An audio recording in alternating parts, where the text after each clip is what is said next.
Hello बच्चों, मेरे ख्याल में मेरी इनऑर्गेनिक की सीरीज जो है वो आपको बूस्टअप कर रही है। और आज का जो टॉपिक है ना बच्चों, वो तहलका मचाएगा। क्यों? क्योंकि उस पर इतनी सारी प्रॉब्लम्स हैं प्रीवियस ईयर के पेपर्स में और हर प्रैक्टिस बुक के अंदर। तो मेरे ख्याल में आज का वीडियो देखने के बाद इनके जो रिज़ल्ट्स हैं वो दिमाग में सेट करें और फिर प्रॉब्लम ज़रूर निकालें। तभी इन वीडियो को देखने का मेरे ख्याल में आपको इम्पोर्टेंस समझ में आएगी और तभी बेनिफिट मिलेगा। मैं स्टार्ट कर रहा हूँ बॉन्डिंग का। बॉन्डिंग में न जाने कितने सारे टॉपिक हैं, बहुत ज़बरदस्त चैप्टर है, केमिस्ट्री का सबसे इम्पोर्टेंट चैप्टर है और उसका छोटा सा पार्ट है मॉलिक्यूलर ऑर्बिटल थ्योरी। मेरे ख्याल में रियरली ऐसा हुआ है कि पेपर बना हो और उसमें मॉलिक्यूलर ऑर्बिटल थ्योरी, जिसको अपन शॉर्टकट में MOT बोल देते हैं, उसकी प्रॉब्लम ना आई हो। ऐसा रेयरली हुआ है। और वो प्रॉब्लम क्या आएगी उस दिन ओपन होता है, लेकिन जब मैं सीख के जाता हूँ तो मैं तुरंत आंसर निकालता हूँ, वो भी एक्यूरेट निकलता है। तो आज कुछ फंडा मैं तुम्हें MOT के सिखा रहा हूँ। सब ने नाम सुन रखा है। अब देखिए, ये जो वीडियो अपन बना रहे हैं, ये वीडियो केवल उन बच्चों के लिए या उन बच्चों के रिवीजन के लिए हैं जो इस साल नीट का और मेंस का और एडवांस का एग्ज़ाम देने वाले हैं।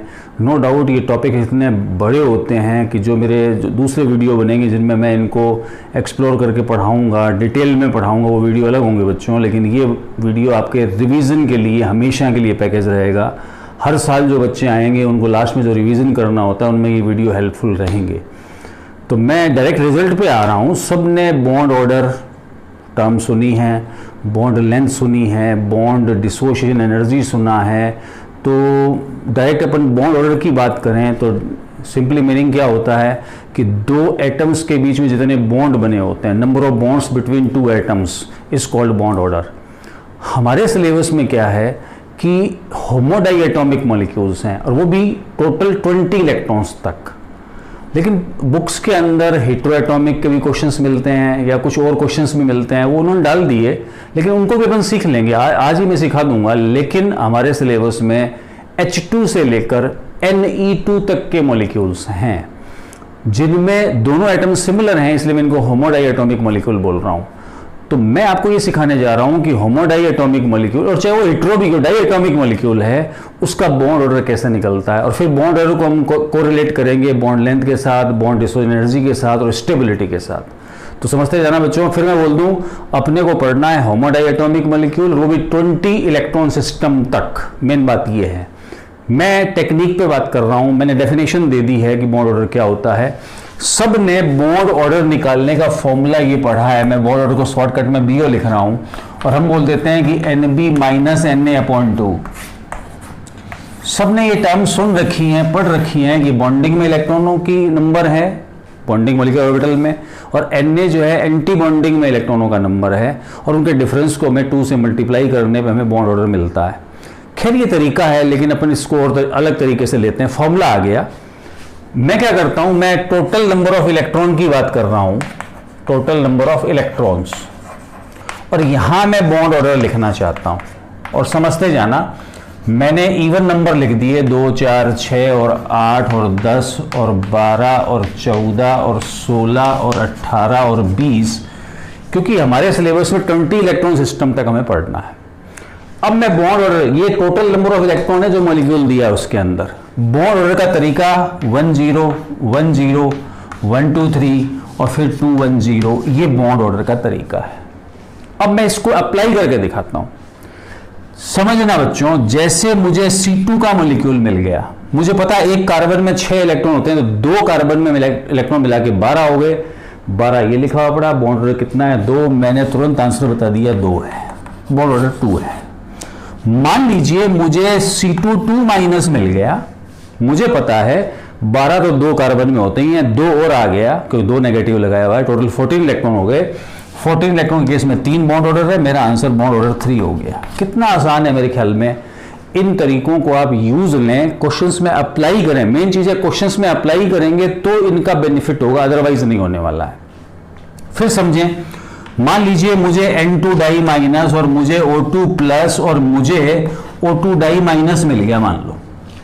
क्योंकि देखिए हर मॉलिक्यूल पे अप्लाई किया जा सकता है। मैं रैंडमली ले रहा हूं मॉलिक्यूल्स। हमें पता होना चाहिए 14 इलेक्ट्रॉन से खुद के पास होते हैं, 2 और इसने ले लिए, या 2 का गेन हो गया, 16 हो गया, 16 में बॉन्ड ऑर्डर 2 है इसका। मुझे पता है इसके पास 16 इलेक्ट्रॉन होते हैं। ये पहला एग्जाम्पल मैंने इसलिए लिया है ताकि ऑड नंबर आए तो क्या करना है, वो उसके लिए मैं सिखाने के लिए मैं ये एग्जाम्पल ले रहा हूं। 16 में से एक मैंने निकाल दिया, 15 बचे, 15 मेरे पास यहां आता है, तो उसके आजू बाजू में जो इवन नंबर हैं उनके बॉन्ड ऑर्डर का मीन निकाल लो, 5 का मीन निकाल लो। ये लीजिए मैंने 2.5 बता दिया। कितना आसान है बच्चों, मेरे ख्याल में ये चीजें आपको बहुत बेनिफिट देने वाली हैं। 16 में 2 ऐड हो गए 18 में बॉन्ड ऑर्डर 1 हो गया। मेरे ख्याल में आज के बाद बॉन्ड ऑर्डर में गलतियां नहीं होनी चाहिए। अब मैं कुछ हेटेरोएटॉमिक मॉलिक्यूल ले रहा हूं, ये बात उन पे अप्लाई करके दिखा रहा हूं। समझते जाना बच्चों कि मुझे प्रैक्टिस किताबों में NO मिलेगा, CO मिलेगा, CO पॉजिटिव मिलेगा, NO पॉजिटिव मिलेगा। हालांकि हमारे सिलेबस में मेंशन है होमोडाइएटॉमिक मॉलिक्यूल, उसके बावजूद बुक्स के अंदर, प्रैक्टिस बुक्स के अंदर ये एग्जाम्पल्स भी हैं। अब इनका इलाज भी हो जाएगा। इनके MOT डायग्राम हमें नहीं बनाने बच्चों, लेकिन फिर भी उनमें प्रॉब्लम लिखी हुई मिलती है, वो एग्जाम में नहीं आती हैं। एग्जाम में नहीं आती है, मैं ऐसा बोल रहा हूं।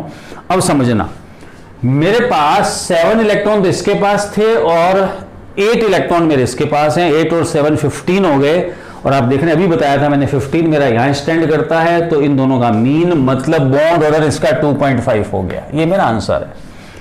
8 और 6 15 हो गया, सॉरी 8 और 6 14 हो गया, और 14 के अंदर बॉन्ड ऑर्डर 3 होता है। ये मेरा 3 आंसर आ गया। ये लीजिए, इसके पास 8 थे, इसके पास 7 थे, 15 और 1 निकाल दिया अपन ने, तो अपने पास बचे कितने भाई, 14।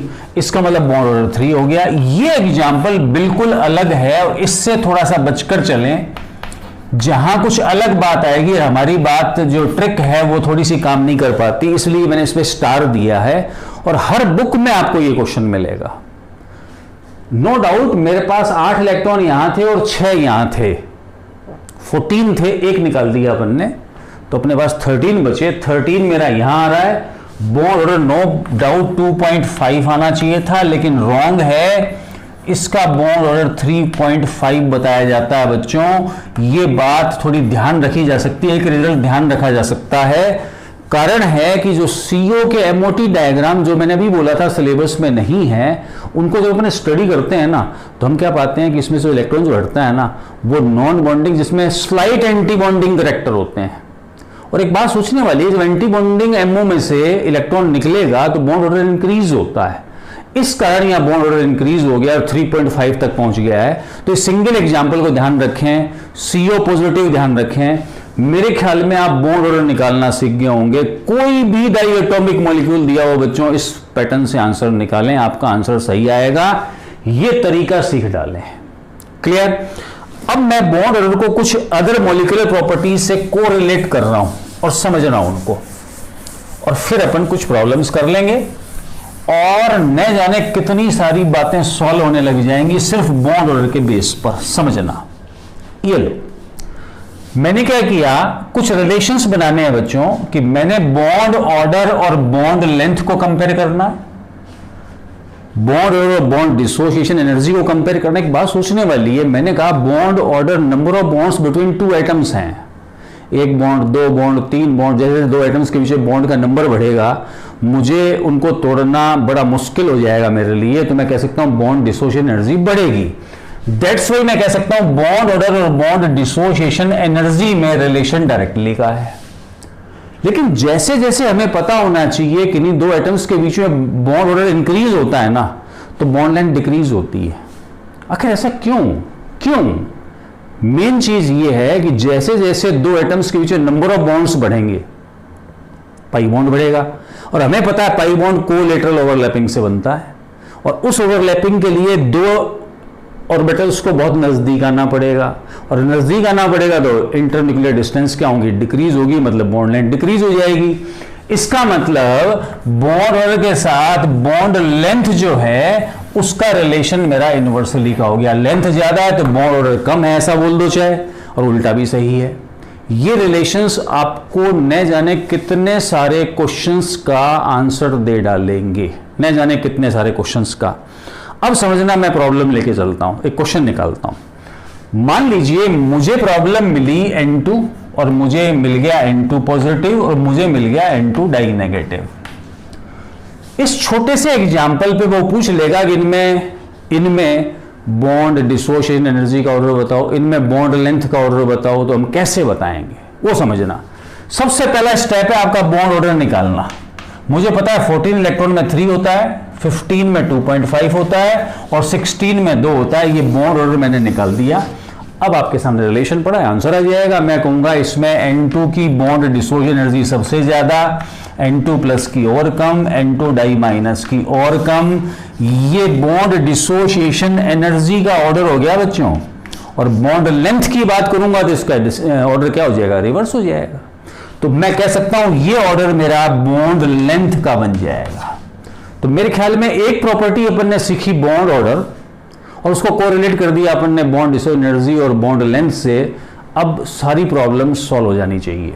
एक लास्ट बात और सिखा देता हूं और बहुत इंपॉर्टेंट बात है, क्योंकि बहुत ही बार एमओटी में से जब क्वेश्चन आता है तो मैग्नेटिक प्रॉपर्टी पे प्रॉब्लम पूछ लेता है। और सब ने 11th क्लास से ये बातें पढ़ी हैं कि मैग्नेटिक प्रॉपर्टी के बेस पे हम सब्सटेंसेस को क्लासीफाई करते हैं, पैरामैग्नेटिक, डायामैग्नेटिक, फेरो और फेरी और एंटी फेरो भी होता है। लेकिन हमें यहाँ मेनली पैरा और डाया पे काम करना है।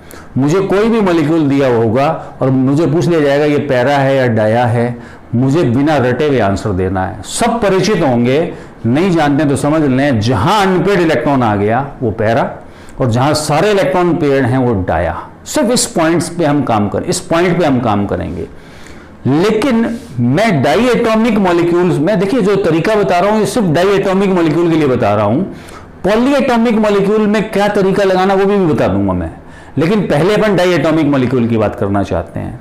एक बात सोचो कि यदि किसी डाई एटॉमिक मॉलिक्यूल में total number of electrons odd है, तो ऑड नंबर ऑफ इलेक्ट्रॉन होने पे ये तो बात तय होगी कि सारे इलेक्ट्रॉन पेयर्ड तो नहीं हो पाएंगे, तो कम से कम एक इलेक्ट्रॉन अनपेयर्ड तो रहेगा, और अनपेयर्ड इलेक्ट्रॉन रहेगा मतलब पैरामैग्नेटिक हो गया। इसका मतलब all odd electron containing species paramagnetic होती है। मुझे एग्जाम्पल मिला, इसी एग्जाम्पल की बात करूं, 14 है, 15 है और 16 है, मैं कहूंगा ये क्या है, ये क्या है, पैरामैग्नेटिक है। अब एक बात ऐड कर रहा हूं यहां, मैंने भी क्या बोला, all odd electron containing species para. लेकिन E1 में 3 नंबर हैं। E1 नंबर में एक तो 10 इलेक्ट्रॉन्स, एक 16 इलेक्ट्रॉन्स और एक 32 इलेक्ट्रॉन। इनको भी पैरा मानना, मतलब E1 नंबर में केवल 3 नंबर हैं, 10, 16 और 32, 10, 16 और 32। इनको भी पैरा मानना है बच्चों।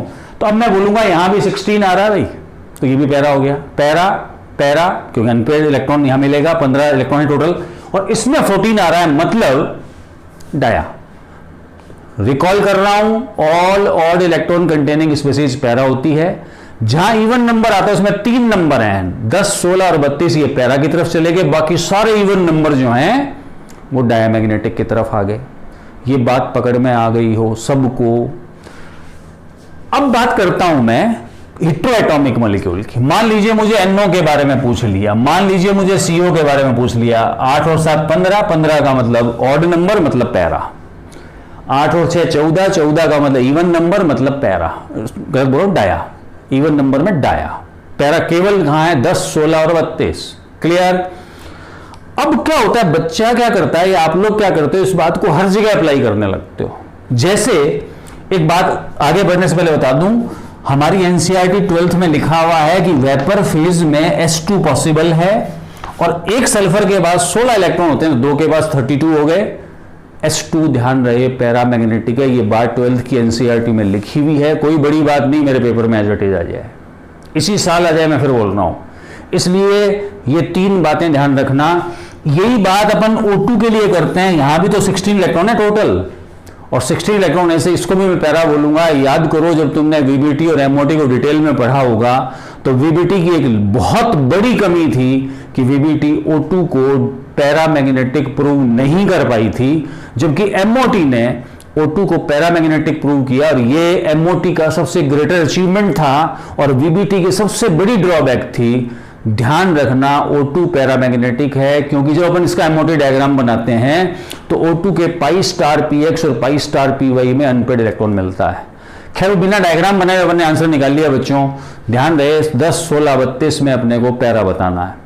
अब मैं पॉली एटॉमिक मॉलिक्यूल के लिए कुछ बताना चाहता हूं, और वो बात भी आपको बहुत जबरदस्त तरीके से एडवांटेज देगी बाकी बच्चों पर। समझना हुआ क्या कि मेरे पास अक्सर बच्चा एक क्वेश्चन लेकर आता है कि सर आपने 10, 16 और 32 को पैरा कहा था। मैंने बिल्कुल कहा था। वो कहता है सर 16 इलेक्ट्रॉन तो यहां है और 2 ऑक्सीजन के मिला के 16 और हो गए, तो 16 और 16 32 हो गए। सर ये भी तो पैरा होना चाहिए, लेकिन आंसर तो डाया दिया। मेरे को बिल्कुल डाया है। मैं फिर बोलूंगा मेरी टेक्निक केवल किस पे थी बच्चों? डाई एटॉमिक मॉलिक्यूल पे। इसमें एटम 2 और 1 3 हो गए ना। पॉली एटॉमिक पे नहीं लगाना, वो टेक्निक पॉली पर नहीं लगाना बोल रहा हूं बच्चों। अब पॉली पर क्या करना है उसका एक नया पॉइंट सुना और सीखें और उसको यूज लें। मेन चीज ये है। और मैं कुछ एग्जांपल सॉल्व कर रहा हूं, समझना, बहुत जबरदस्त पॉइंट रहेगा। इसके पास 16 है, इसके पास एक ऑक्सीजन के पास 8 होते हैं, फिर अगली के पास भी 8 है, सबके पास इवन नंबर में इलेक्ट्रॉन है, तो यहां कभी भी इलेक्ट्रॉन अनपेड मिलेंगे ही नहीं, मतलब ये डाया है। Even dia.